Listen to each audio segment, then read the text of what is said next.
আজ একটা পনিরের নতুন ধরনের রেসিপি নিয়ে হাজির হলাম। নমস্কার বন্ধুরা, রূপাস সিম্পল অ্যান্ড ডেলি লাইফে আপনাদের সবাইকে অনেক অনেক স্বাগত। আজকের রেসিপি পনির থেচা। সম্পূর্ণ নিরামিষ এই রেসিপিটি কিন্তু রাজস্থানের, অত্যন্ত লোভনীয় আর বানিয়ে নেওয়াও কিন্তু খুবই সহজ। যে কোনো নিরামিষ দিনে এটা আপনারা খুব সহজেই তৈরি করে নিতে পারবেন। চলুন তাহলে দেখে নেওয়া যাক পনিরের এই নতুন ধরনের রেসিপিটি আমি কিভাবে তৈরি করলাম। আশা করছি আপনাদের প্রত্যেকের ভালো লাগবে। সবার প্রথমে গ্যাসে আমি একটা প্যান বসিয়ে দিয়েছি। প্যানের মধ্যে দিয়ে দিচ্ছি কিছুটা বাদাম, চীনা বাদাম আমি কাঁচা দিয়ে দিয়েছি। আমি এখানে কাঁচা বাদামটা একটু শুকনো খোলায় নাড়াচাড়া করে ভেজে নেব। আমি এখানে কাঁচা বাদাম দিয়ে করছি বন্ধুরা, আপনারা চাইলে এখানে কিন্তু ভাজা বাদামও ব্যবহার করতে পারেন। পনিরের এই রেসিপিটা কিন্তু এটা আসলে রাজস্থানী একটা রেসিপি বন্ধুরা। রাজস্থানী রেসিপির মধ্যে কিন্তু পেঁয়াজ রসুনের ব্যবহার আছে। আমি আজ কিন্তু সম্পূর্ণ নিরামিষভাবে এই রেসিপিটা করব। আপনারা চাইলে পেঁয়াজ রসুন দিয়েও কিন্তু করতে পারেন। শুকনো খোলায় বাদামটাকে একটু ভেজে নেব। বাদামটা আমার একটু ভাজা ভাজা হয়ে গেছে। এবার বাদামটা আমি তুলে নেব।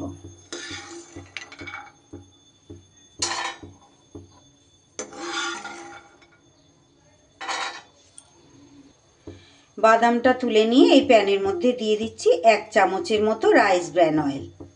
খুব সামান্যই তেলটা দিতে হবে। এবার এর মধ্যে দিয়ে দিচ্ছি 1 চা চামচ গোটা জিরে। জিরেটা একটু তেলে নাড়াচাড়া করে নিয়ে এবার এখানে আমি দিয়ে দিচ্ছি 4টে কাঁচা লঙ্কা। লঙ্কাটা অবশ্যই এইভাবে ভেঙে দেবেন, না হলে কিন্তু এটা ছেটকাবে। লঙ্কাটা দিয়ে এবার এর ওপরে দিয়ে দেব যে বাদামটা ভেজে নিলাম, সেই বাদামটা দিয়ে এইবার মশলাটা একটু নাড়াচাড়া করে নেব।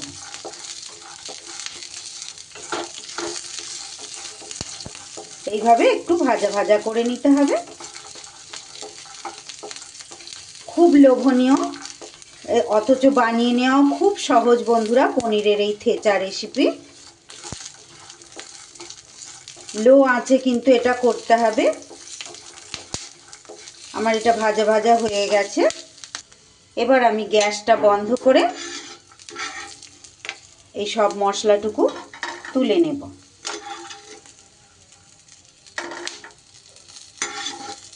তুলে পুরোপুরি এটাকে ঠান্ডা করে নেব।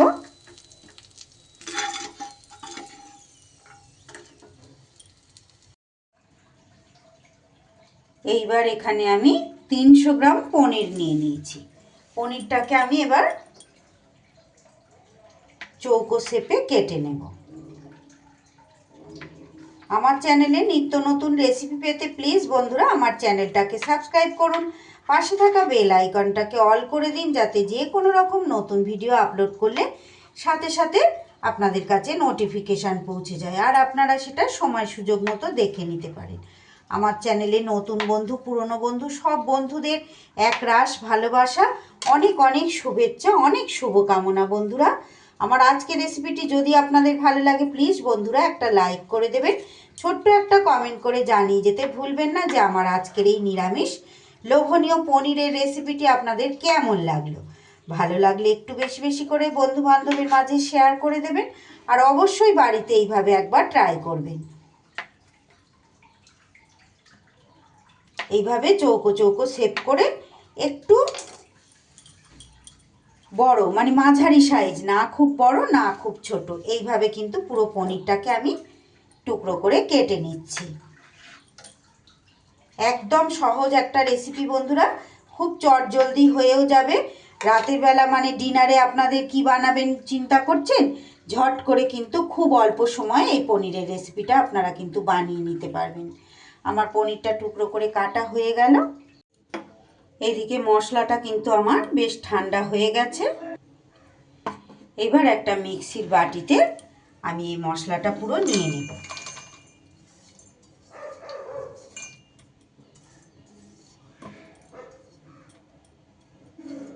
পুরো মশলাটা এর মধ্যে দিয়ে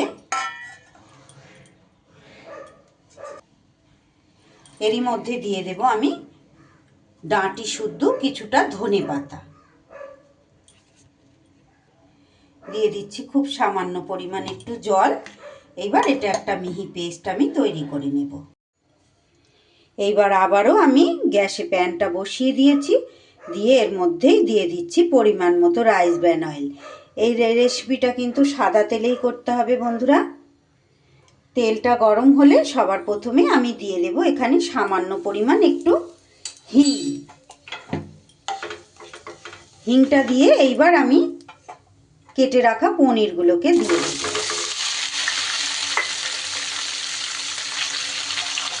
পনিরগুলোকে একটু হালকা করে ভেজে নিতে হবে। পনিরের ওপরে এবারে আমি দিয়ে দেব সামান্য পরিমাণ হলুদ গুঁড়ো, কাশ্মীরি লঙ্কার গুঁড়ো আর তারই সাথে একটু নুন দিয়ে পনিরটাকে একটু ভাজা ভাজা করে নেব। খুব একদম লাল মুচমুচে করে ভাজার দরকার নেই।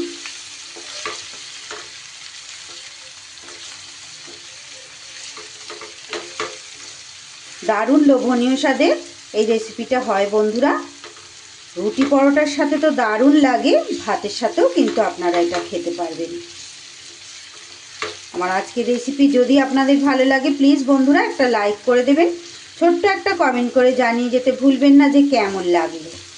আশা করছি আপনাদের কিন্তু প্রত্যেকেরই ভালো লাগবে। পনির তো মাঝে মধ্যেই আসে আমাদের বাড়িতে, বিশেষ করে নিরামিষ দিনগুলোতে। খুব চটজলদি এই রেসিপিটা হয়েও যায় আর খেতেও কিন্তু দারুণ লাগে। পনির কিন্তু খুব মুচমুচে করে ভাজার দরকার নেই। এইভাবে যখন হালকা হালকা গায়ে রং ধরে যাবে তখন এইবার এর মধ্যে দিয়ে দিতে হবে ফেটিয়ে রাখা 3 টেবিল চামচ দই। অবশ্যই গ্যাসটা কমিয়ে দিতে হবে, দই না হলে কিন্তু কেটে যাবে।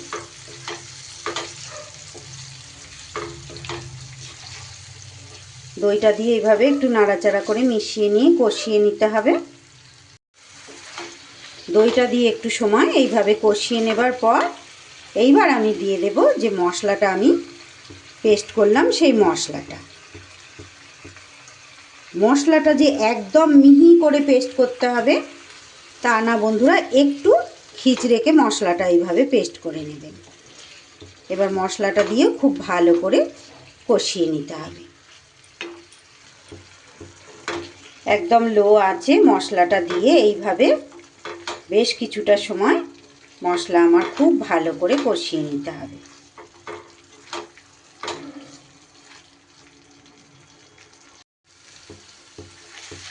মশলা থেকে যখন এইভাবে তেল আলাদা হয়ে যাবে বন্ধুরা, পুরো রেসিপিটাই কিন্তু আমি একদম লো আঁচে রান্না করছি।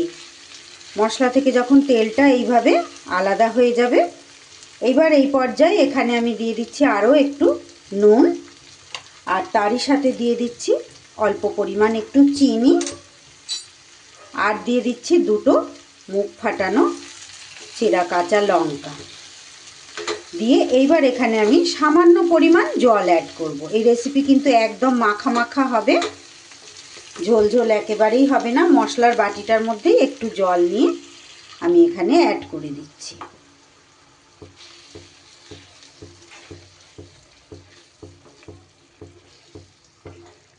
এইবার গ্যাসটাকে একটু মাঝারি আঁচ করে 3 থেকে 4 মিনিট এটা সুন্দর করে আমাকে রান্না করে নিতে হবে।